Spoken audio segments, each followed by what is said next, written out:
الله أديك آمنايو. السلام عليكم ورحمة الله وبركاته. دمان ولالها مسلمين تاميل كستوات جوكتان ومركل يقيس عجيب oo u baahan in dhammaanteen aynu ka wada faa'iideysano. qisadani waxay u dhacday sidatan. nin sheekh caalim oo waliba imaam masaajidka ahaa ayaa habeen waxa uu ku riyooday nin uu yaqaanay oo jannada dhex jooga.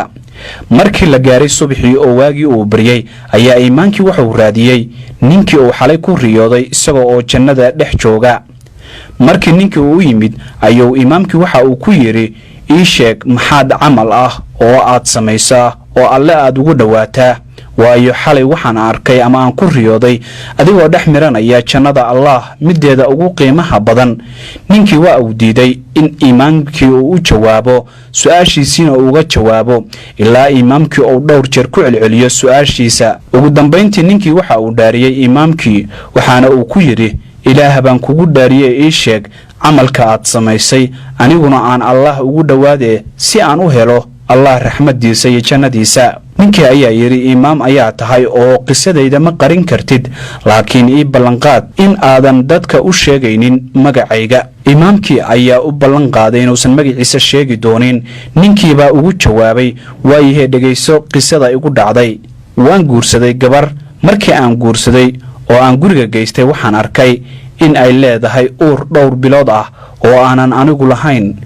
aniguna waan u ceeb qariyay ehelkayga iyo ehelkeedaba waan u diiday in xaaskayga ay booqasho ugu yimaadaan si aan u ceeb qariyo oo aan loo ogaanin xaaskayga inay uur leedahay. waxaa la gaaray xilligii foosha waxaan ugu yeeray umuliso waxaana gabadhii ay ku dhashay guriga. marka ay umushay cunugii ayaan soo qaaday. waxay ahayd aroor hore oo ay soo dhowdahay salaada subax.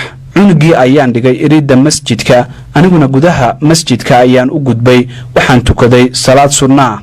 bannaanka ayaan u soo baxay waxaanan arkay wiilkii yaraa oo ay ku xunsan yihiin dadkii xaafadda isla markaana ay isweydiinayaan cidda soo dhigtay. waan soo qabtay dadkii ayaanan ku idhi wiilkan hooyadiis iyadoo ka baqaysa ceeb ayay iska soo fogaysay.